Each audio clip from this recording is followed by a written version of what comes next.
What's up, everybody? Welcome back to another episode of the 10-7 MMA show. We are back. Happy Friday, everybody. Friday the 13th, believe it or not, March 13th.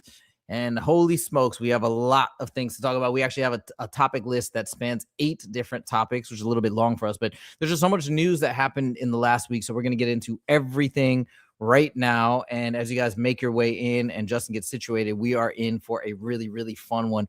If you guys haven't been following along with all the content that we've been creating in the middle of the week, you should definitely check that out. I made some videos about this Khamzat Chimaev versus Sean Strickland fight, a couple actually, but I can't wait to hear Justin's take, because if you guys don't know, I'm sure you do, Justin, of course, trains at Extreme Couture alongside Sean Strickland. He's trained with Sean Strickland for a long time. I think their lockers are next to each other. So this is going to be a really, really big fight for the entire Extreme Couture team. And yeah, it's gonna be one for the ages. I said myself that this is this is effectively this is the biggest fight the UFC can make, and that actually even includes John Jones, Alex Pereira. People got mad at me in the comments for saying that, but I think it's true. And I think even if you disagree with that take right now, you will believe me when it comes time, when we get to May, when we get to fight week, you'll see that this fight is going to be bigger than anything else the UFC could do or can do, because of the bad blood. Now, Justin, as we talk about this incredible announcement, Khamzat Chimaev versus Sean Strickland, I said that when Sean Strickland won, this is the fight that they had to make. This is the best fight that the UFC could make, bar none. Bigger than John Jones coming back, bigger than anything Conor could do, in my opinion, okay? Like, there are some people that don't know much and only know Conor McGregor, so that'll get them excited. But for us fans that are reasonably well invested into the sport, Khamzat versus Strickland is the fight. 1,000 times more interesting than Imavov versus Khamzat. I apologize to Imavov fans, but I just think that's the truth. Justin, what's your take on this fight and this matchup?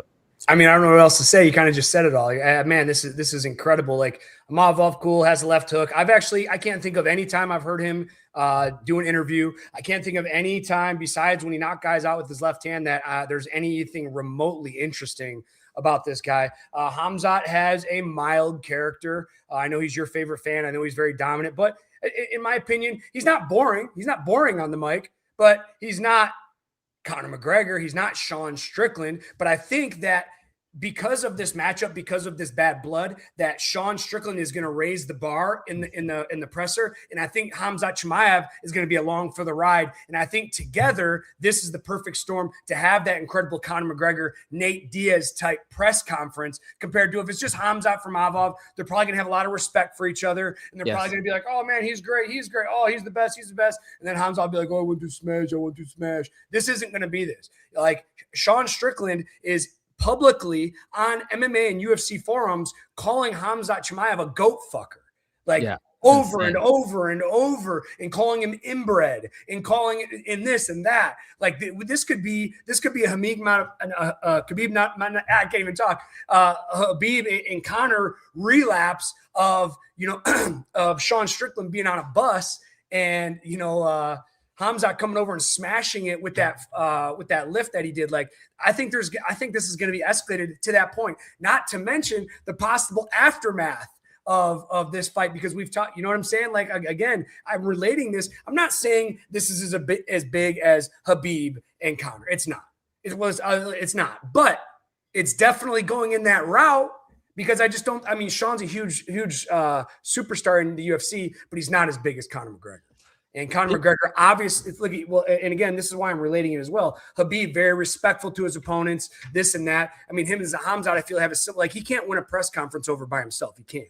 But somebody like Conor, somebody like Sean can raise the bar and get them to follow suit. Does that make sense? It absolutely makes sense. Now, this is a hot take. And by the way, I see everybody's comments. We're going to get to them in one moment, but I'll give you a hot take here. I think this can be just as big as Khabib Conor. Actually, I'll double down on that. I think it can be bigger. And I'll tell you why. The UFC fan base from 2018 till now, 8 years have passed. The fan base has grown exponentially. We're now on a massive platform. It's not 1.2 million pay-per-view buys and 3 maybe 2 million people see the fight. No, we're talking 6 million, we're talking 10 million, we're talking maybe 20 million people that can tune in to watch this fight. On top of that, I think this bad blood and this crazy stuff that Sean's been saying, I mean, he's gone straight. I know he said that he's like a reformed Nazi, but he's honestly, like, I don't see any distinction. He's gone straight back to the roots from what I'm saying. He's saying a lot of, like, so you mentioned the GOAT thing, but he also calls them just straight up terrorists. He's making all these negative comments about the Chechen people, as well as about the Chechen dictator, about the general religion of Islam. Like, these are deep blows. This is kind of what Conor did, but this is actually worse. He's going deeper. Conor, if you remember, really attacked the people of Dagestan, and he felt slighted by them. He felt like they were ridiculing him in the grocery stores, putting a picture of his face on chickens and things like that. So he attacked those people. Now, if you don't remember, there was a time when Conor, I don't remember what city he was in, but there was about 40 or 50 Dagestani guys waiting outside of his hotel room because they wanted to confront him. But this is actually a bigger deal because Sean's just indiscriminately attacking the Islamic religion, the Islamic faith.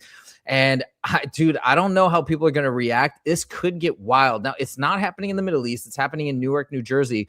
But I wouldn't be shocked as things continue to heat up and as things continue to unravel that we get some major backlash. This is just a theory. We get some major backlash and some people really getting pissed off at Sean Strickland because he's just been so loose with his lips. And this would be the first time when really we have major limelight on the negative things that he's saying. Like, we kind of laugh as an MMA community. Oh, Sean, he says like crazy stuff and nobody really takes it seriously. But I don't know now, once we really get under the bright lights, especially with the Khamzat fight, because you can say Khamzat's not as big as Conor. And I do agree with you as of now.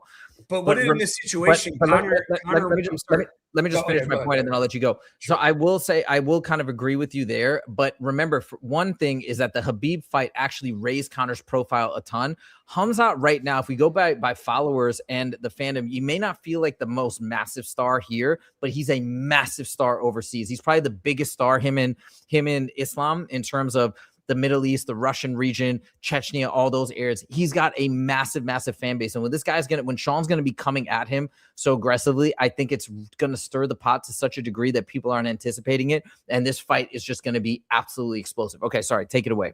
No, I was just going to say that you said you're comparing Khamzat and Conor McGregor. I think they'd be the opposite. It should be Conor McGregor and Sean are the same person of this storyline, or is that you're right? Are you just comparing number of like followers? Because like I said, yeah, okay, I understand. Okay, I understand. Yeah. But you're right. Sean is the Conor in this case. Sean is the one kind of throwing the verbal jabs and the dirty remarks. And again, I think when Conor was doing it, it was very calculated. He was actually trying to get in Khabib's head. I think he was trying to throw him off. And the funny thing is, people always say, man, but Khabib's so mentally tough. It actually just didn't work. It actually just made him fight better. I argue that it did work. I argue that it did get in his head because Khabib fought outside of his style in round 3 and tried to stand and bang. It's just that Khabib was that good that it didn't matter. The only way where it backfired is that Khabib himself said that he was training like an animal. And he said in his mind, I cannot and will not lose this fight. So maybe strengthened his resolve, but it did cause him to get a little reckless in round 3. It just so happened that he was good enough at the striking game and mixing in the takedowns that it didn't matter. And he still came out victorious. But yes, certainly Sean is that guy here. But in this case, I don't think this is, and Conor did hate Khabib. Let's not get that wrong. Let's not get that mixed up. But you see the clip of Conor in the cage saying to Khabib, hey man, it's only business, trying to smooth things over. And Khabib was like, nah, dog, it's not only business anymore. I don't see that. I don't think that's Sean's angle. Sean's not trying to hype a fight. Sean hates Khamzat because Khamzat, I think, embarrassed him by talking about, which he shouldn't have done. He embarrassed him by talking about what happened in Extreme Couture. He shouldn't have done that. I'm with Sean on that side. I don't think Khamzat should have done it, but it is what it is. And I think Sean's gone what did he do? I'm sorry. Say again what he did. He talked about choking out Sean Strickland. He said he submitted and choked out Sean Strickland like a million times in practice. Sure. Yeah. And then Sean's response, which you can actually chime on this, but I don't want to get you in trouble, obviously. But Sean has come out and said, oh, the only way that he ever choked me out was during positional grappling, where you start with somebody starting on their back, which I know how your training kind of works. Like, I know I'm sure you do positional grappling, but like when I was there last time in Vegas, you guys have full wrestling practices. You guys have full grappling practices where only the pros are allowed to come. So like, I don't know if I really believe what Sean said, but you can tell me otherwise, or you can just stay silent. I don't want to, like I said, get you in any trouble. I'm not, I don't want to. Yeah. So we'll just move past that. But anyways, so that is the situation, and it's going to be so good, dude. Like I said, the UFC has pissed off a lot of people, and Tehran's one of them. We're going to show his comment in a second, but I think right here they have saved the day. They have come back stronger than ever. I'm so glad that they made this fight. They got it to happen. And what's also impressive, and you tell me your thoughts on this, what's also impressive, Sean just fought 2 weeks ago. And he's fighting in May. I think that's what, that's like a less than a 3-month turnaround for Sean Strickland, which is pretty dope that they got him to sign on the dotted line. What are your thoughts on Sean turning around that quick? I mean, Sean was in the gym on Monday. Yeah. Like I talked to him on Monday. I mean, I don't. And it was you guys right? just don't understand. Like people have fights and they take time off because they're tired, mentally tired, physically tired. Sean generally, like how I love to hunt and fish in camp. That's his feelings towards training. That's all he does. He like every single day. That's like, imagine you take your favorite, like you going to the dog park. Imagine if you could just be at the dog park all day, every day. Like how awesome would that be? Yeah. That's him to training, dude. He generally talks about how he loves sparring. Like I hate sparring. Right. I hate taking damage for free. I hate getting kneed in the face. It fucking sucks. He loves that shit. Like when he gets kneed in training, like he amps up. Like me, I'm just like, this is fucking dumb. I'm done. Yeah. Now, obviously, I don't spar nearly as hard as you guys. I do love sparring, but light sparring. I do find light sparring really fun. But you guys, light sparring is fun. But imagine taking real damage. Remember that video of Pete kicking you in the leg you showed me, and like how imagine him doing that for real like 10 times. Oh God! And you can't quit. Like that's sparring, dude. And depending on who you're going with, depending how hard they're going, like guys get knocked out in training for free. That's so crazy. Okay, let me read through a couple of comments. Now, speaking of the disappointment that fans are feeling in the UFC, would have never thought I would see Tehran say this, but he says, I'm beginning to lose my love for the UFC. I think I'm going to be moving on from it soon. It's just becoming uninteresting to me. Tell us more. I get that there is some things that are happening right now that are a little bit disappointing, but do you think this would have happened even if some of the bigger fights that you were hoping for were made, or is this just your natural progression? Like you've been in the sport X amount of years and now you're like, it's just not as cool to me anymore. It has nothing to do with what the UFC is doing. Let us know. Pixel Mikey says, hello. What's up? Good to see you. Western says, Tehran, some bro. Same bro. What? Wait. Oh, okay. But you're still going to watch it. So you're fine. Why are you finding it uninteresting, Western? Let us know. Yeah, go ahead, Justin. Believe it or not, like there are times that I feel like that too. I mean, again, think of if your favorite dessert is ice cream and you just love eating ice cream, but now you got to eat it all the time. You look at someone like a sport like football. And I was thinking about this today. It's funny you're mentioning this because I was literally thinking about this today. Like football's in a season. Like we get to watch football from, August to the Super Bowl. All right. But then we get a break. We start to miss it. You understand? The UFC takes a 2-week break in January. That's it. And then it's fights if I could, there's no chance that I could watch football every single weekend all year round. I would be so bored of it. We have to have seasons. We have to have, like the PFL is trying to do, how they're trying to do a tournament in a season. And then we get a break from it because again, watching anything, no matter how exciting it is, especially for years, man, I've been watching this since 2007. Like there's not much more that can happen that I haven't already seen.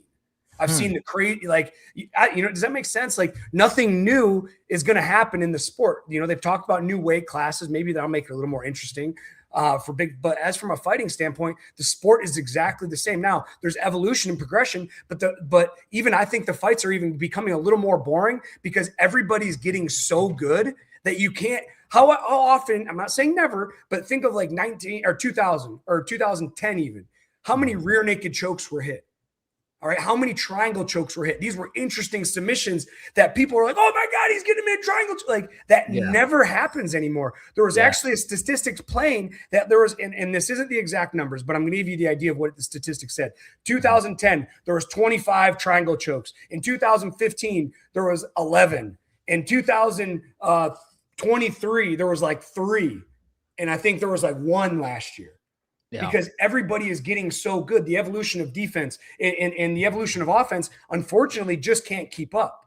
Like there's moves, like you can go to the gym every day and learn a new move. It's crazy. And I don't think a lot of it's applicable because again, everyone's so good. There's hardly any submissions when's the last time you saw an armbar?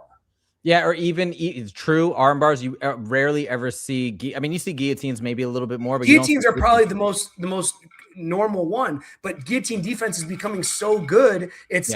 I mean, the guillotine is my best move, and Like I can still hit. I mean, it's fucking really hard to hit on black belts. When I had Gavin Tucker in that guillotine and I could feel he was not breathing and he's going crazy, kick and roll, and his pants come down. And we end up in this crazy scramble and I have to lose the position. Like nobody gets out of that guillotine ever. I'm like a fucking boa constrictor. If I catch your neck, you're fucking done. And Gavin Tucker got out of it and essentially led to the whole demise of my MMA career. But regardless of that, these nothing interesting is happening. You get a big knockout. There's interesting submissions aren't happening. You get guys like Khamzat that are just going in there. And he finds submissions every now and then. Don't get me wrong. Oh, yeah. Like in his DDP, he does. But they're not like super interesting. It's not like, oh my God. Like it's just, I always say like, the best MMA fighters are meat and potatoes. They get 3 or 4 good moves and they just perfect those moves. Mm-hmm. You know, and like in Khamzat's case, rear naked choke, he has a great Darce choke, but his double leg is chain wrestling. It's not that interesting to watch. Yeah. So I'll chime in response to what you mentioned about football having a season, and then you miss it and then you come back to it. I actually still feel that way because I don't know if Tehran, if you're like this, or Western, you're like this. I'm not religiously watching every UFC event week to week, start to finish. I actually don't do that. There are fight night cards that sometimes I won't watch and I'll watch the replays later, or I'll choose to sit down and watch a couple of the fights. But it's the big cards where I'm going to be watching, some of the, I still don't even sit down necessarily and watch all the early prelims and the prelims and everything. But like, I'll sit down and start watching from some of the prelims and then I'll watch the main card all the way through. Maybe that's part of the reason why I still feel like it's sustaining. Also, I mean, I've been watching MMA for a long time too, although I had a break. I had a break in between, I'd say like 2001 when I was watching all those DVDs and I was like, oh my God, this is incredible. And then I had a break until the early John Jones era. And then I started coming back and really started coming back in 2017, like really religiously. That's when I got super into it. So maybe because of that break, I still like it. But I gotta say, I think for me, just watching these new fighters and also hearing the stories, listening to the interviews, and then getting behind them, that's what makes the journey really exciting for me and keeps me super engaged. At least for now, I feel like I'm going to be a lifelong fan. Of course, you never know, so things could change, but that's what I feel right now. Okay, let me read through a couple more comments. And yeah, Justin, do you want to chime in? Yeah, as a lifelong fan, I'm always going to be a lifelong fan. My whole world has been engulfed in MMA. But, even after, and keep in mind, not even just watching the fights, not even just talking about it on the podcast, that's my job too. I go and I coach MMA and I get to watch these high level guys all day and this and that. And so, like I said, when we talk about like exciting fights, that's why I have an exceptional high standard for an exciting fight. Does that make sense? Yeah, of course. Of course. All right. Now we say we're going to go to a couple more comments. Actually, Tehran says, Western, I'm actually about to stop watching UFC. Wow, that's crazy. So, Tehran, you going to ditch us? What's going on? Mr. Clapper says the UFC is very watered down and seems like it's getting that way more as time passes. They should load up cards more and not have them every weekend. Well, I think they're actually, because they've heard fan sentiment, I think they're actually trying to pick things up. And we're going to talk about that later on when we talk about Conor McGregor and what's going on there right now. I think they've heard the complaints loud and clear about the White House card. They've obviously heard it from Ronda Rousey and the MVP and crew. And I think that's putting some fire under their butts to really get things going. So I'm hoping that it's not going to be as watered down as people are thinking. I think Khamzat Chimaev versus Strickland, I think they rushed to make that announcement because they wanted to immediately let people know, hey, we're back and we're better than ever. Tron says he's been following since 2009. Tron said, I also miss the sponsorship shorts that they used to wear. It seems more personality. I know Ariel talks about that a lot. I have a piece on that too, if you want to know. And Western says, Tehran, we can't lose you, bro. Yeah, exactly. Like this weekend card doesn't get me excited. Yeah, I'm with you. I may not watch this weekend's card, or I may watch some of the one or two of the fights or the highlights or things like that. So I'm with you. And then Tyler says, I think Paramount is the only one that cares to listen to complaints since they're competing with it. Yeah, see, we got some crazy incentives going on here with Netflix trying to get in the game with MVP. All right, Justin, what were you going to say about the sponsorships? So the sponsorships. So they were it was starting to get tough with sponsorships because the UFC, it cost if you want to sponsor somebody on their shorts, minimum $75,000 had to go to the UFC on top of the amount you were going to pay the fighter as well. Whoa. So it was like, it was starting hard. It was hard for the fighters to get sponsored. That's why there was like Condom Warehouse and stuff. Those were really big $1 million companies that could afford it, but most smaller companies couldn't afford it. So Melina fan, is that Jeff Melina you're saying? Melina fan 4735 says Khamzat and Strickland press conference is going to be better than Khabib Conor press. I'm telling you, you're one of the few people that agrees with me right now. Just wait and see. It's going to be nuts, and Sean's going to go mental, and I think Khamzat's going to fire back too. Like, don't be surprised if Khamzat doesn't. So here's what's very interesting about this. Like Khabib didn't really go that aggressive at Conor and didn't really rile him up. It was really a lot of Conor just trying to egg Khabib on and get under his skin and do all sorts of crazy stuff. The one interesting thing here about this press conference is we've seen the chinks in the armor of Sean Strickland, namely when he had the presser against DDP, right? DDP brought up something very, very, I'm not going to even mention it, but you guys know what I'm talking about. You know, it was brought up in the Theo Von podcast. DDP brought up something that brought Sean Strickland to tears later on a podcast. And apparently the story is that he messaged DDP. I don't know the ins and outs. I don't know exact details, but basically asked him via Instagram to not bring that up again. And DDP obliged, and he didn't do it. You know, man of his word, props to DDP. Well, obviously, Khamzat's not going to oblige because Strickland said the craziest stuff about Khamzat to the 100th power. So that's going to be in Khamzat's back pocket. Is he going to use it? I think so, because he's made comments like that on Twitter. He sent things like that to Sean. So this is going to be nuts, man. Like both guys could have their tempers flare, and both guys are going to be prone to doing something crazy. And as wild as Sean Strickland is, we also know how crazy Khamzat is. Khamzat's pretty crazy. So I think it was MMA Joey or MMA Guru in a stream the other day saying there's a high probability that we're going to see one or both of those guys during the presser storm across the stage. Like they're probably going to have, and they're big dudes, they're probably going to have like 4 or 5 bodyguards on each side to make sure like if they get up and run, they're going to be tackled. And it might even be a Sean Khamzat only presser, just like the Khabib Conor one. You remember that? Yeah, I do. Only those two and no other fighters. They did the same thing with Nate Diaz. Yeah. And Tyler Bet says the press might be better than the actual fight. The fight's going to be sick. The fight's going to be sick. I do think, let's talk about predictions now. I do think that Khamzat is heavily favored, and that's not just me saying it. He's a -410. That's the opening odds. It'll probably shift higher, I'm guessing, because a lot of people are going to bet on Khamzat. I guess we'll see, just because he's more popular. So I think the odds will probably shift more so, but I think the authentic odds are a -410. But that being said, when is Khamzat, except for the DDP fight, that's the one time that people can say maybe it wasn't exciting. People are acting like he's a boring fighter now because of 1 out of 15 fights, which still blows my mind.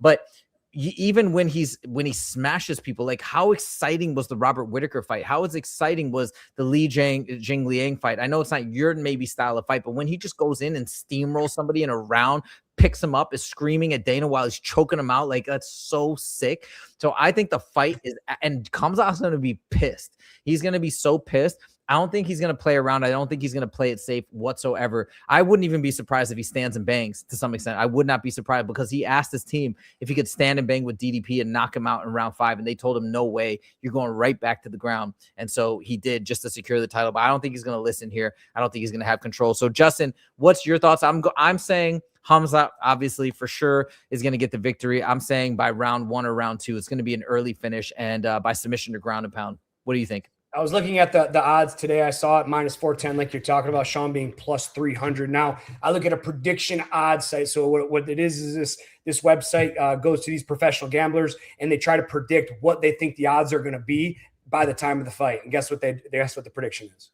-650 Khamzat. That's really close though. A lot closer than I thought you'd be. -600. Okay, -600. Yeah, because it's going to push. I mean, obviously, you look at every advantage Khamzat has. You know, he has this great. And here's the thing: what I think is going to give Sean, not the first shot. I don't think he's just going to go in there and shoot a double leg and take him down. I think he's going to rush the double into the wall, and then he's going to start chaining together a single leg and his drawback and his back take. I think I just made a video about this. I've been working on it all morning. I just finished it. Why is Sean Strickland's wrestling so underrated? You know, besides the DDP fight, like Sean got taken down 6 times in that first DDP fight, but only once in the second DDP fight. Besides that 6th fight, he has a 76% takedown defense. Take that 6th fight out, man, he's going to be 85%. Now, Sean knows what the game plan is. I just have this gut feeling Sean's going to pull off the unthinkable. And I know nobody's going to agree with me, and people are going to think, oh, he's your teammate, so you're just saying that. But guess what? You know, and I'm not saying Fluffy's better than Khamzat, but everyone said Fluffy was going to go in there and ragdoll him and sub. And I'm just looking at these guys. I'm like, what are these guys talking about? And like Sean works on his grappling alone, not his MMA, his grappling 3 days a week. Watch my video. Eric Nixick talks about it. Monday, Wednesday, Friday is wrestling and grappling for Sean. Nothing else, not sparring, not anything. Tuesday, Thursday is MMA sparring. So not only is he working his hands, he's working his wrestling 5 days a week, probably 6 on Saturdays. Like I again, I know the odds are in the favor, but I think, like I said, just like I said with Fluffy, I think Sean is going to be a lot harder. Here's another thing too with DDP. DDP's offensive. Am I ranting too long? No. Go. Okay. I'm listening. I'm just getting something to show you. If I just want to make sure that you guys are still following me. So DDP's wrestling defense is totally different than Sean's defense. All right. What I mean by that is Sean, like I've mentioned time and time again, has incredible distance management with his jab, distance management with his teep kick. That's his offense. It's his defense. It's everything. All right. DDP's defense is staying back, playing back, bobbing his head back and forth. And then what's his offense? Charge, blitz. Charge, exactly. Blitz. Go crazy. That's so much easier to take down than somebody like Sean, who isn't rushing in, who's staying behind his jab, staying behind his low teep. He's going to be showing that. I think he's going to be showing the rear teep a lot too, because the lead teep kick, I think that he might think that Khamzat might catch that. But that rear teep kick is going to be set up more like a push kick. So when he does go to reach for it to catch it on his chest, he's gonna fucking kick him really hard and be able to kick out. And I have this video that I want to show you guys with Khamzat wrestling, or not Khamzat, Strickland wrestling. What's his name? Alex Pereira recently, and I want to show you the technique I'm talking about. But I really think everyone's overlooking this defense because, again, the DDP fight, he took him down and controlled him. He took him down off DDP's offense, which is a blitz, and it's a lot easier to take that down than a Strickland like Sean Strickland, who's going to play off his back foot. Okay, now I want to just play devil's advocate here. By the way, let's read some comments. Melina fan says, Khamzat almost fought Ian Gary. Imagine if Ian called him a Chechen W word. You know what he's saying to his face. Khamzat would probably freak out. Yeah, I think so too. Tyler Betts says, Strickland can be boring. Western says, I think Strickland beats him. He's going to stay on his feet. Scott Mack says, hope Sean wins because Khamzat landed 33 significant strikes last fight with 22 minutes of control time. Yeah, but Scott, remember, listen, dude, that's one fight out of 15. The guy's undefeated, and every other fight has been insanely exciting. So don't be too beholden to recency bias, but I get what you're saying to some extent. Okay, I just want to go through a couple of things. And number one, let's look at Sean Strickland's record of these last recent fights. I mean, he hasn't really fought anybody. I think that I just want to throw this out there in terms of the wrestling and the takedown defense and these other elements in his game. Alex Pereira, pure striker. Jared Cannonier, not really known for his wrestling, although can implement it, but probably 1,000th as good of a wrestler as Khamzat. Obviously, Mavov stands and bangs, great striking. Abus has some submissions on his record, but still nothing to write home about. Israel, I mean, we saw what happened there. Dricus took him down, I think, like 6 times, as you mentioned, in this fight, but Dricus not the best wrestler himself. Paulo Costa, not known for his wrestling. Dricus again, and then we have Fluffy. Now, Fluffy was, I wouldn't say that people thought he was going to ragdoll him, but I think people thought the pace and the constant threat of the takedown, the constant shots were going to overwhelm him. And this brings me to a question that I have for you, Justin. It's kind of like when we look at JDM fight Bilal, and everybody's like, oh my God, JDM, he was amazing. He shucked off Bilal's takedowns. Bilal couldn't get him on the ground. They kept it to the feet. Like, he's incredible. And then a lot of people, as a result, kind of like the Fluffy fight, right, for Sean Strickland, a lot of people, and I'm sure it's not all equal in terms of this analogy, but everybody was going crazy thinking JDM was really going to have some great possibility of beating Islam as a result. And I literally said this. I'm not trying to just pat myself on the back, but I was like, dude, Bilal and Islam is not even the same category. Islam is levels above. And that's not just me saying it. That's Bilal used to be saying it when he would go train with Islam and Khabib. Bilal's good. Don't get me wrong. But there's massive level difference between him and Khabib and Islam. I think it's going to be the same thing here. You can say Fluffy's a wrestler. You can say he's got the grappling skills, but I think it's a completely different. We're talking Khamzat Chimaev, who's wrestling with Sedulov, I think is his name, arguably the greatest wrestler right now on the planet and potentially the greatest of all time, having wrestling rounds with Sedulaev, if I'm pronouncing his name right. So I think it's going to be such a difference in skill that Sean is probably great with wrestling. He probably does do amazing things, but not against the greatest wrestlers in the world. And in Khamzat's case, the best MMA grappler and wrestler in the UFC and probably in the history of the UFC. I think even above Islam, or if not second to Islam. But yeah, that's my thoughts. I'd love to hear your response to that, Justin. Well, I mean, just when you say the best ever in the UFC, I mean, keep in mind, he's only 9-0 in the UFC. Like, he's still young, and you know, I mean, like, I mean, it's great, but he still has a lot more to do, man. And again, I know you like him a lot and you think he's going to be the greatest, but his layoffs. But anyways, back to this fight. I'm agreeing with you.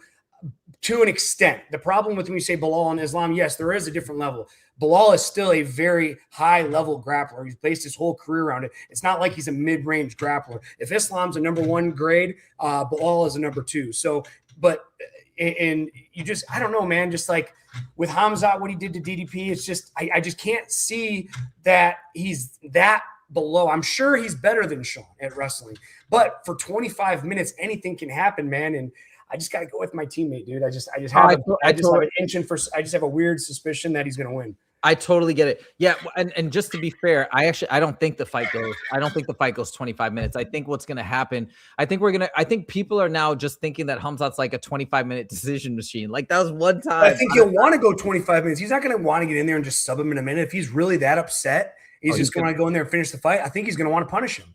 I mean, he might make it around the last couple rounds. I don't know. I mean, you're talking about all this emotion. You think that's going to be satisfying him for going there and finish him in a minute or finish him in the first round?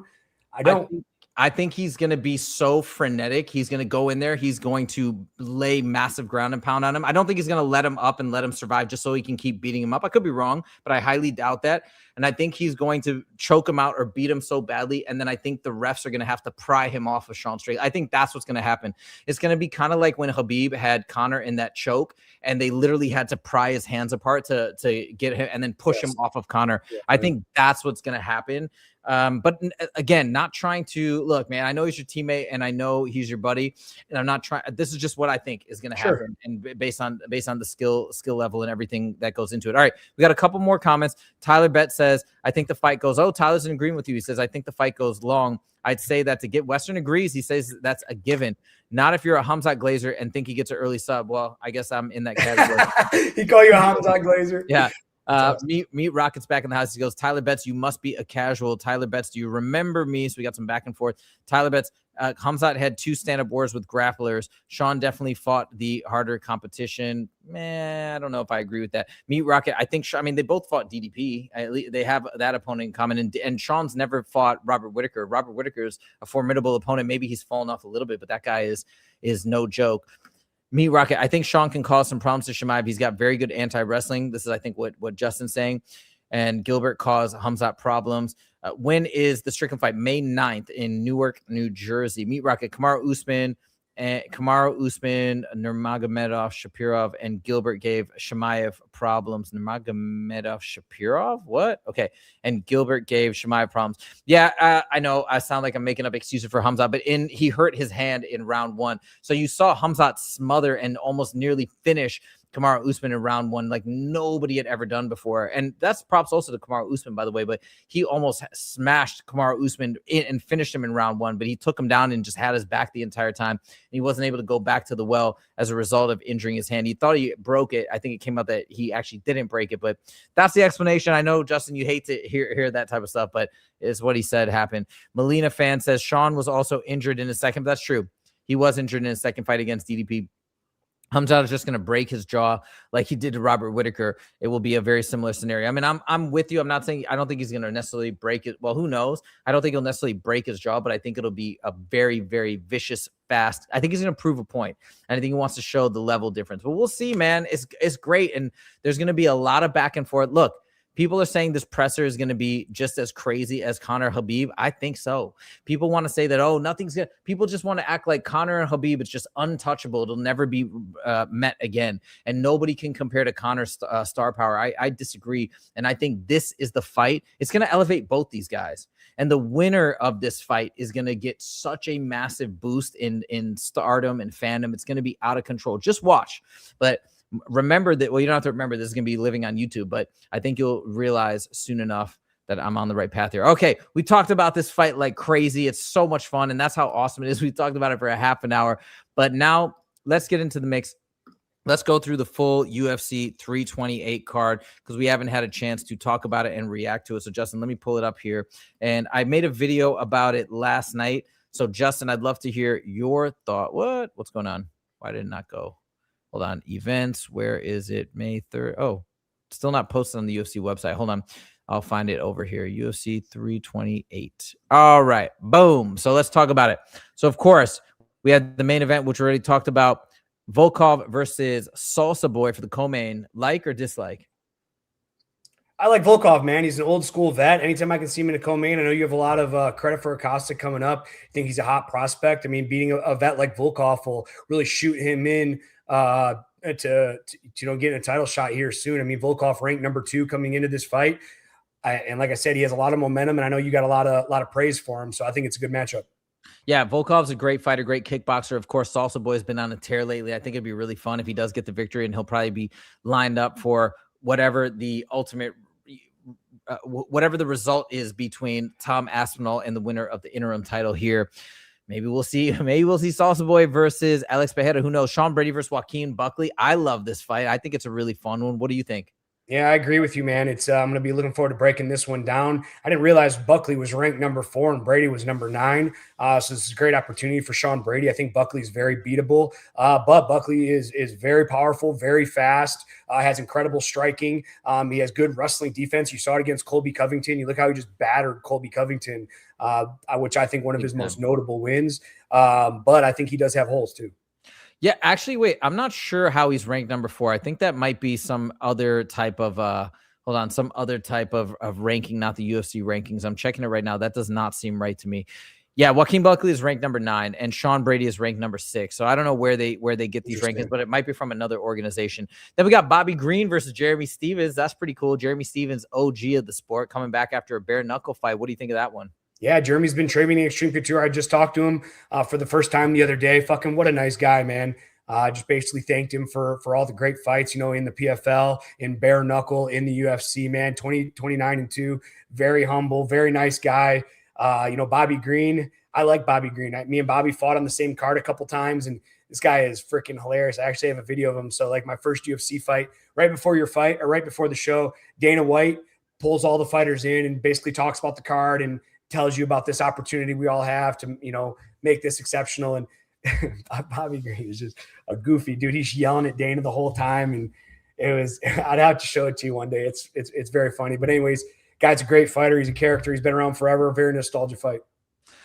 Moving down the line. Yeah, no, it's going to be a really fun fight. 2 big names. I mean, I think people are more familiar with Bobby Green right now, but if you remember Jeremy Stevens from back in the day and even his recent bare knuckle fights, I mean, he's a legend and a very hard hitter. Then we got Jan Blachowicz versus, look at that, Anthony Smith is back. He's made his return to no, I'm just kidding. That's Bogdan Guskov, but he is the doppelganger of Anthony Smith, and he's really good. This is a rematch.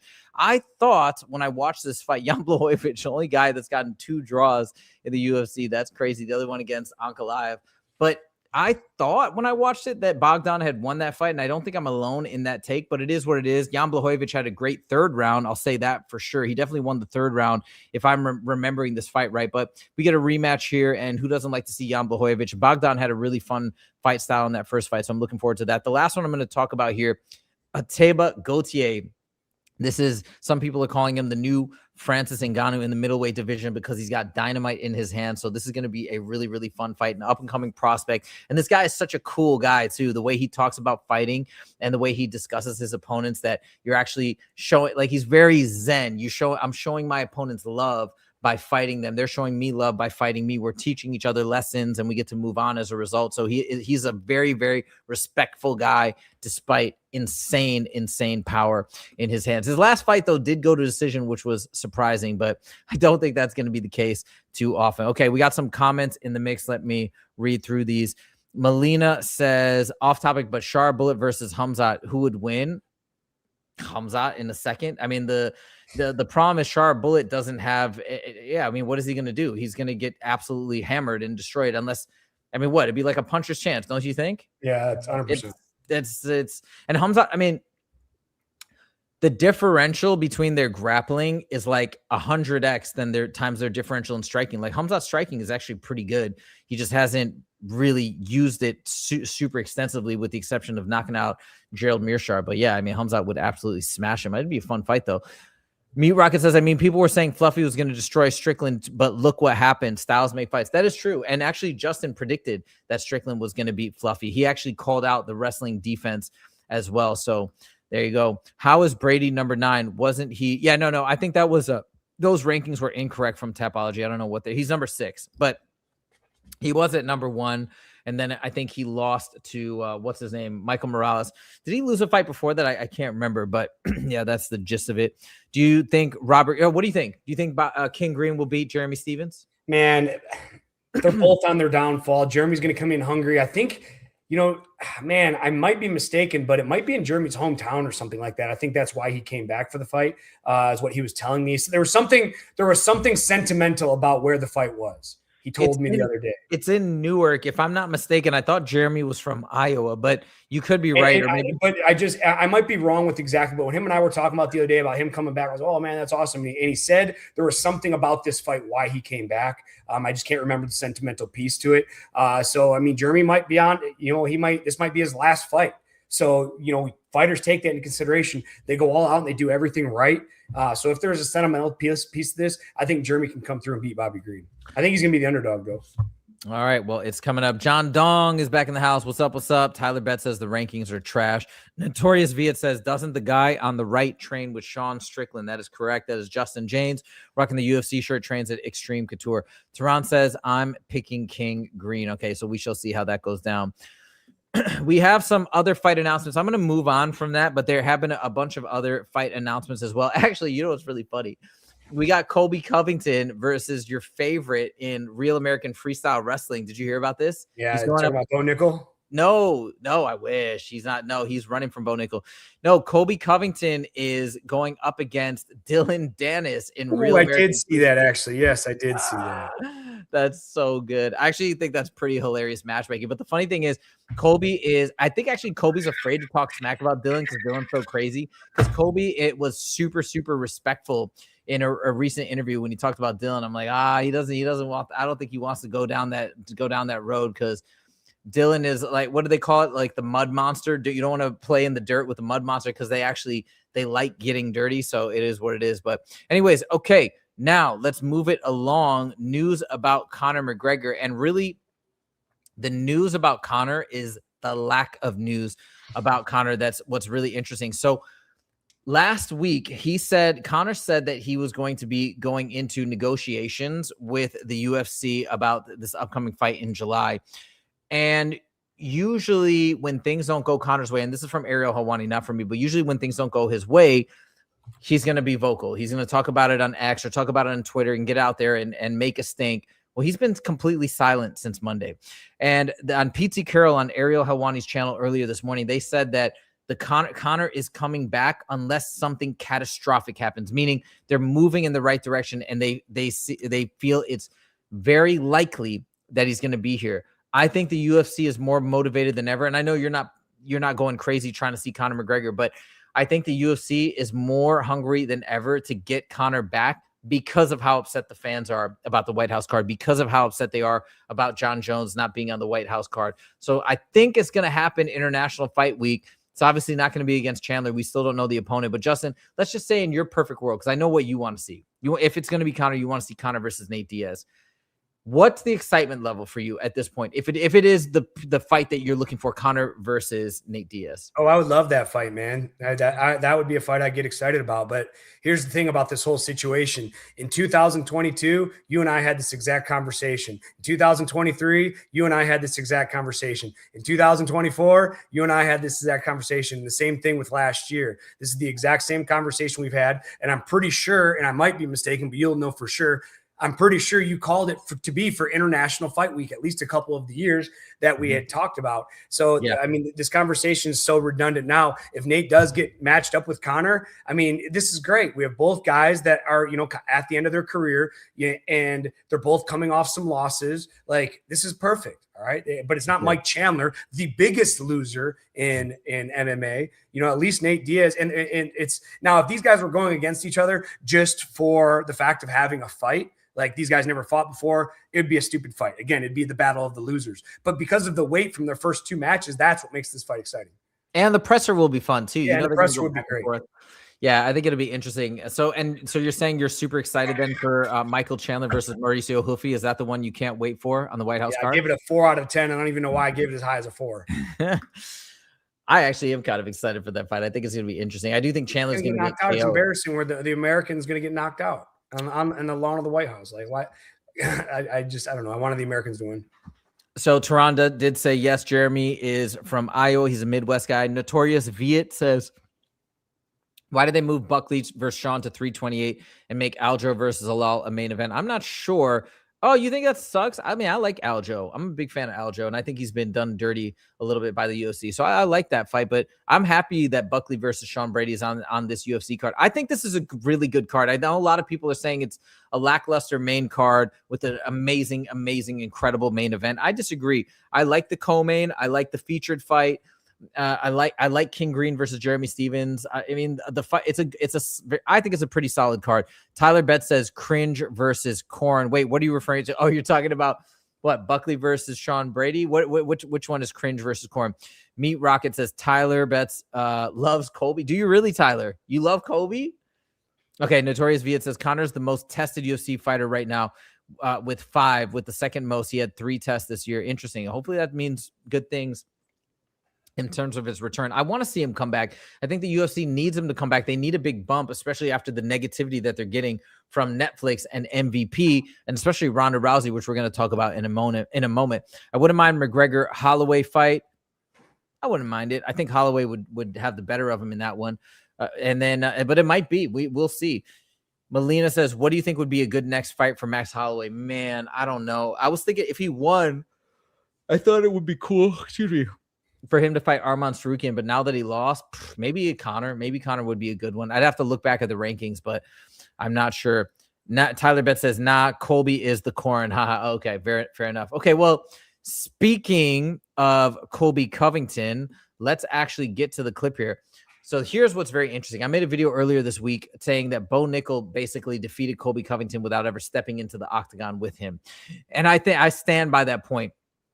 Not only do I stand by it, I stand by it firmly, especially after what's come out from Colby Covington. Colby has been the biggest company guy for the UFC for the longest time, just speaking very positively about it, actually chastising Leon Edwards, saying, hey, man, you can't speak badly about the promotion. That's not a good way to go about getting big fights. I always support the UFC, this and that. Well, he wanted to be on the White House card. He's claiming that the UFC didn't offer him a fight on the White House card, but we all know that's cap. That's a lie. The fight that was offered to him was Bo Nickel. Bo Nickel said as much, and it makes 100% perfect sense. Colby's claiming he wants to move up to middleweight division. He's just lying because he didn't want to take that fight because it's a bad matchup. So the UFC didn't give him that fight, or they said, if you want to fight on the White House card, you have to fight Bo Nickel. He refused. Now he's trying to get more fights, and they're basically making him wait, I think, until the winner of Gilbert Burns versus, what's the Canadian guy, Mike Malott.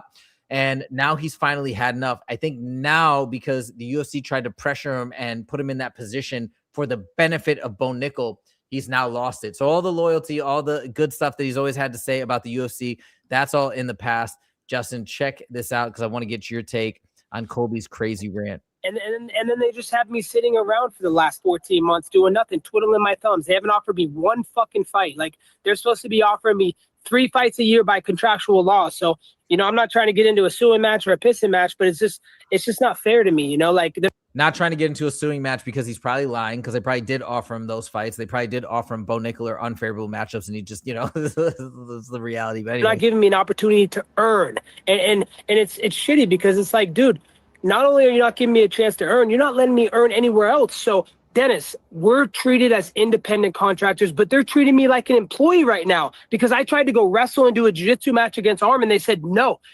active UFC guys are allowed to compete against each other outside the UFC. So I'm like, what? How does that make sense? We're independent contractors, but you're treating me like an employee. You're saying that if I wash this house, I can't go wash another house to make money? Like, it's just, they're treating me unfairly, and I'm sick of it, man. They've done me dirty my whole career, bro. They stole my interim title from me because I wouldn't turn around on 4 weeks' notice. It cost me pay-per-view points. That would have been the biggest payday of my career, and they cost me that because I didn't want to turn around on 4 weeks' notice when I had a nasal surgery planned, and I just got in a 5-round fight for a world title. Like, why would I turn around on 4 weeks' notice? So, every step of the way I've been treated like shit, and I've tried to play the company role, but I'm just over it, man. It's just frustrating, and there's nothing we can do about it. What does this say to you, Justin? I mean, it's very curious, right? He's literally been saying the polar opposite. And I mean, I guess it just backs up the idea that you can't really trust anything that he says, because now he's completely reversing on his stance this entire time. The UFC is the best. They always treat me well. They know my value and they do all these things. And now he's having revisionist history and saying that they've always been doing him dirty, done him dirty from day one. Like, what do you make of this? You know, I think he says in that little speech, like, oh, I was playing the company man. The company man talks good about the company, regardless if they're being treated good or not. They're not going to diss the company behind. Just like he kind of backstepped there. He's like, oh, I'm not getting a pissing match. I'm not getting a suing match because like Dana White is it's $1 billion business. How is Colby Covington, that probably makes 6 figures a year, going to go and attack a bill? Like they are very smart with their contracts. They know they have the lawyers that are going to put the things in. So they can't, regardless if they're doing them dirty or not, they have outs to get out of these situations for whatever they are. Because they go, oh, well, we offered him a fight on 4-week notice. He declined it. Oh, we offered him a fight. Remember, they're not advantageous positions for Colby, but they're still offers. And the UFC uses those as, I mean, just like when I was in the UFC, I had to turn around and fight on 3-week notice after, what was the situation? I got injured or something. I wasn't training, and they called me on 3-day notice. I'm like, dude, I haven't been training. I haven't trained in a month. I'm coming off this injury. I can't remember what it was. Might have been nose surgery. Like, I'm coming off nose surgery or something like that. I'm like, well, if you don't take this fight, we're cutting you from the UFC. And it's like, what? So now I show up. My gut's hanging over my pants. I'm embarrassed. Everyone's commenting how shitty I am. And it's like, dude, I haven't trained in fucking 2 months. I've been eating pizza and drinking beer. Like, how do you expect me to show up? But what am I supposed to do? Say no and then get cut? Right. And so, I mean, I'm sure the UFC will do you dirty. And I'll say it to anybody. They don't owe you anything. I thought when I took my first short notice fight, like, oh, I'm being a company man. I took another short notice fight. Oh, I'm being a company man. I took a fight after I had COVID 1 week. Because I was supposed to, me and Benitez were supposed to fight 2 weeks prior to our second date. But him and I both got COVID. So we were suspended for a week. So we were supposed to fight, suspended for a week, and then we had to fight the exact next weekend. So during that week, we couldn't train. Like, we had to be at home for a week doing nothing. And then we had to show up without a week of training and come and make weight and show up. Like, it's just, they don't care about you. Yeah. That's a good perspective. I guess where I was coming from, that's a really fair point. I guess where I was coming from is that he seemed to be singing a completely different tune his entire career, and then now he's going back in time and just kind of changing everything, which I think to me lends to the narrative that when Bo Nickel said Colby was offered him at the White House and he declined it, and Colby is saying, no, that never happened. I'm like, I definitely believe Bo Nickel, because I feel like Colby has this tendency to just make up stuff, which we've seen. But here's a clear example where he was saying one thing for a really long time. Now is going back and completely flipping the script because that serves him at this point. So I just thought it was kind of interesting that he has been this basically pure company guy until now. Things have seemed to have gone awry, and they're trying to set him up for loss, and yeah, everything is flipped now. Go ahead. When I was in the UFC, I would say how great the UFC is too, and how great they're treating me, and yeah, dude, no, I talked to my confidants about how terrible, how they treated the fighters and this and that, but I'm public, oh man, the UFC, great company, this and that. You can't say that they're bad, and then they'll just cut you. Got you. Fair enough.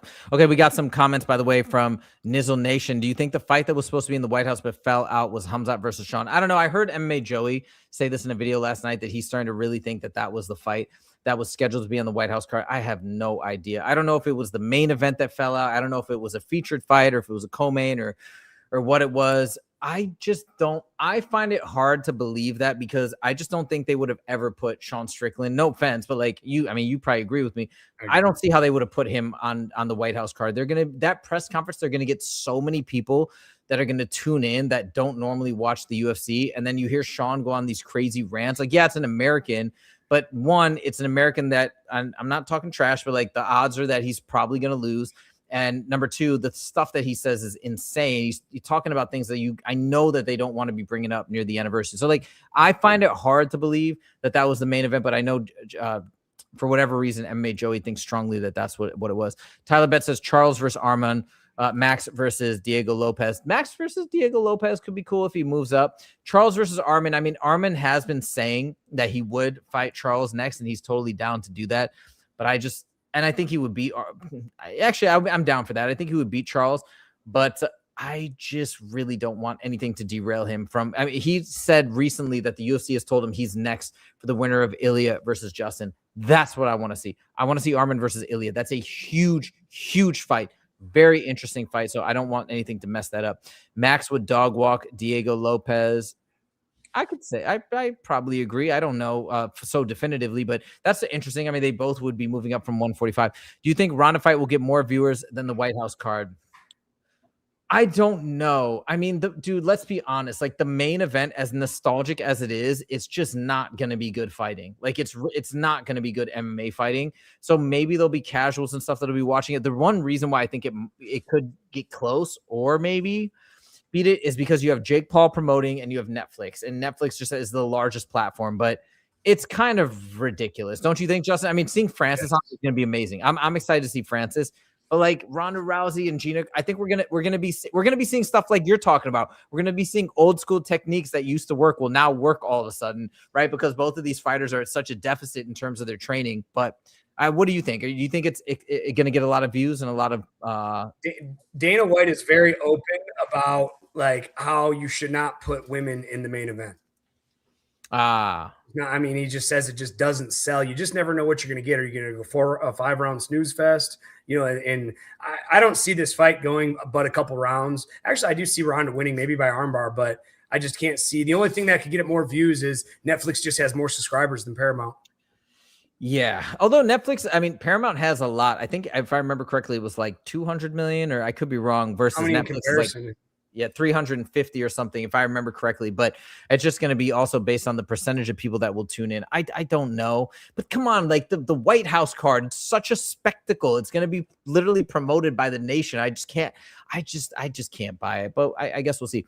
Diogo would dog walk Max. Meek Rocket says. Tyler Bet says, I think Diego is done at 145 because why is he fighting number 9 Garcia rather than an easy White House dubs? I don't know. We shall see.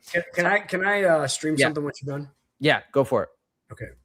Hold on. Let me unshare. Let me remove this. Okay, go for it. I'll read a couple more comments while you're getting that ready. Oh, there you go. How is this intimidating? Who wants to watch this? Like, what is this? Hey, nice elbow there. No, that wasn't an elbow. That was a hook. Oh, was it? Yeah, exactly. Like that was a really short hook. Like when we look at this stuff, like I watched this a bunch of these last night. Like, there's a reason. Like, what is that? My striking is way better. Admit way it. Better, dude. Like, what is this? Like, this is crazy. what we want to watch. Whoa. She's not even turning her shoulders. She's not even rotating her hips. She's turning her fists over. Wild. Yeah, like, there's a reason why this fight isn't going to get any fucking, like, people are making this shit about it. Oh, my God. Like, come on. That's crazy. Jeez. Ronda's good on the mic, though. What's that? Whoa. That's a hook, not an elbow. Wait, I gotta see. That's so bizarre to me. Dude, yeah, it's like she turns her hands in like that when she throws a hook. Yeah, it's fucking weird. It's dumb. It's fake. It's basic. It's essentially fake. If I mean, it's a scam kind of in a way. I'm not saying I am actually probably going to watch it. I will watch this. I want to see Francis Ngannou, and I'm curious to see what's going to happen. But I think it's going to be bad. Yeah, I think it's going to be whack. Versus, I mean, as much as people want to be mad about Ilya versus Gaethje, there's going to be a knockout. It's going to be sick, dude. It's going to be great. Okay, Tyler Bet says a lot more fights for him there at 155. Acting like Max didn't dog walk Gaethje. Max almost and should have beat Volk. People are, I think, going back and forth about this Diego Max Holloway potential matchup. Is there another 10-7? Yes, there is. We're buddies with them. We've had them on the show before. By the way, if you guys could like the stream, we'd really appreciate that. Milena, you should change your name to Max Stan. Okay. Diego Lopez talking about moving up to lightweight. You guys think he does good up there? I mean, I don't see why he would not do. I don't know if he'll be a title contender. I think the lightweight division is super, super difficult. But I think he could be a contender for sure. Justin, what do you think? Absolutely. I mean, Diego Lopez is a world champion. I mean, look at how he did with Alexander Volkanovski. And, you know, maybe if he's not cutting as much weight going down to featherweight, he'll even feel better in his fights. He has such incredible output, incredible striking, incredible grappling. I think he can compete at any weight class he wants. I think it'd be fun to see him fight Ilya. I think Arman would. I think he'd have a tough time with Arman. I think he'd have a tough time with Ilya, but Ilya would be an interesting fight. Tehran says, I think Paramount been around longer than Netflix. Yeah, that might be. Yeah, first of all, of course. I mean, as a company in general, but if you're talking about streaming service, I don't know. Nizzle Nation says, Sean is intentionally unhinged and might take it too far for the fun of it. That's going to be the fun of the fight, dog, and the buildup. What is Ronda doing? Yeah, exactly. People are shocked at her striking. Ronda has such good hands. I heard she could take me. Yeah, exactly. 100% Mayweather hands. Did you ever, or Canelo hands, did you ever see Tarverdyan head movement? Oh, yeah. Head movement. Yeah, I've seen that clip. Yeah, it's so funny. Only how Lopez beats Holloway is if he does what Charles did. Maybe. Yeah. I can see that. Yeah, grapple heavy style. Carlos Prates will fix JDM's nose and put him to sleep. That's a great fight that we haven't even talked about. There's so much to talk about. Okay, we got to keep rolling. We got a lot more to talk about. Actually, two fun more stories that we're gonna touch base on. Arman Tsarukyan is back in the news. He did that hype grappling event, the one that Giorgio Poulos guy pulled out of, but he still went and he still fought, and he fought Muhammad Mokaev. Dude, Muhammad Mokaev's a flyweight, and he fought Arman. I think there was like a 30 or 40 pound difference. He did all right, though. Have you seen the grappling match? I just saw the end of it. I mean, no, but if you see the whole, okay, you saw the end, you probably saw him getting choked out. But if you see it before that, Mokaev was kind of doing decent. Like, he was pushing him off. He was holding his own. And those fights, if nobody gets a submission, it ends in a draw. Imagine if he would have gotten a draw. But props to Mokaev. He went in there, and I think for Arman Tsarukyan, he did his thing. He was the main event. He's just because, dude, Arman's becoming such a star. And now, according to Arman Tsarukyan, the UFC has told him that he's going to be next for the winner of Gaethje versus Ilya. But as I mentioned earlier, he's also open to fighting. It's not Max Holloway. He's open to fighting Charles Oliveira for the BMF belt. So that's another thing that he might do in the meantime, just so he's not waiting until September or October, because he wants to stay busy. As you see, right? He wants to stay busy. He wants to stay active. If he does rematch Oliveira, do you think Arman Tsarukyan and Oliveira will go any different way substantially, or do you think it'll be fairly similar to the first time? I didn't even see him fight the first time. I can't even recall him fighting the first time. I do think it's going to go different. I think Arman Tsarukyan, I think Arman's going to win again, but I think Arman Tsarukyan's going to get a finish. I think he's going to do his thing. And I'm not saying that to take away from Oliveira. I just think Arman's been more rested. He's been dialed in. He's super hungry. He's ready to go. I think he'll maybe even just buzzsaw through Charles Oliveira. That might be a hot take, but man, regardless, I just don't want it. It would suck so badly if Arman Tsarukyan went in there and lost to Oliveira, and then we can't get Arman versus Ilya. So I'm making a bunch of assumptions, but assuming Ilya wins and beats Gaethje, which I think is probable, and Arman just waits, we can get a super fight in September, October, and I think that would be really fun. Last story, fun story.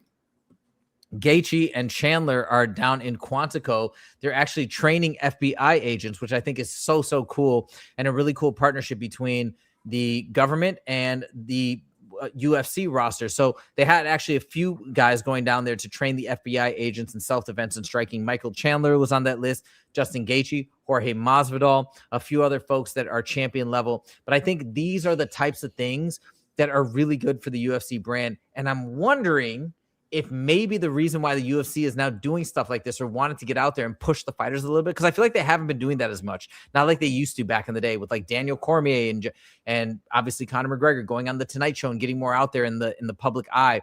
I think now for maybe the UFC is wanting to push back against some of the backlash, and they're getting their guys more public appearances. Maybe not. But what do you think about this, Justin? Do you think this is good press for the sport in general, showing, hey, the FBI, when they're looking across all combat sports and all lanes to choose who to train our nation's like top protectors, they're choosing UFC athletes? What does that do for the brand, do you think?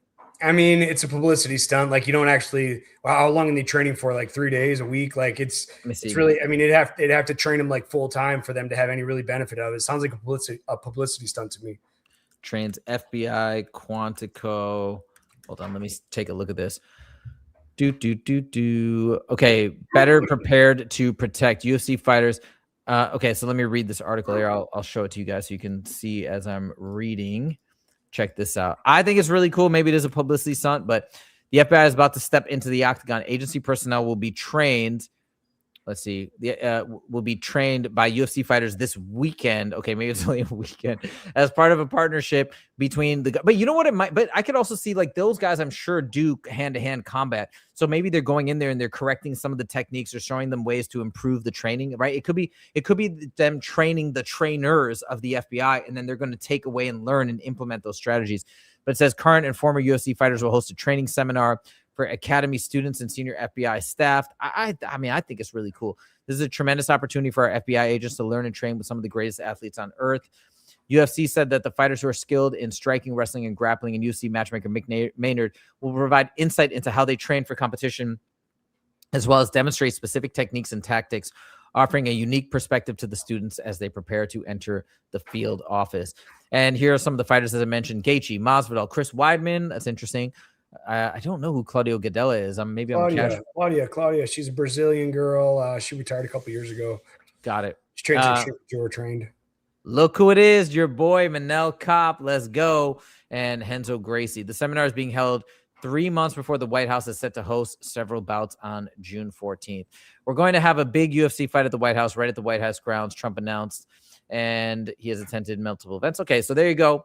I thought this was a fun little story, and I think it's cool. Whether or not it's a publicity stunt, and maybe it is, but I think it speaks volumes about, are they inviting boxers in there? Right? Sure. Are they inviting other fighters? Yeah. And so exactly. So they're inviting the real fighters. And I think this is emblematic of the sport and what it truly represents in this country and to the world. This is real self-defense. This is the real deal. And if you have guys going out there with their lives on the line, this is what they learn, not these other sports. So I think it's a great way to end the show and a fun little topic. We got a couple more comments. Look who is late to the party. M. Gal4 Productions, but no, I'm just playing. Glad you could join. He says, Chimaev, goat. Let's go. Let's go. I agree. Strickland, low, great versus Fluffy. Tyler Bet says, why not just looks great?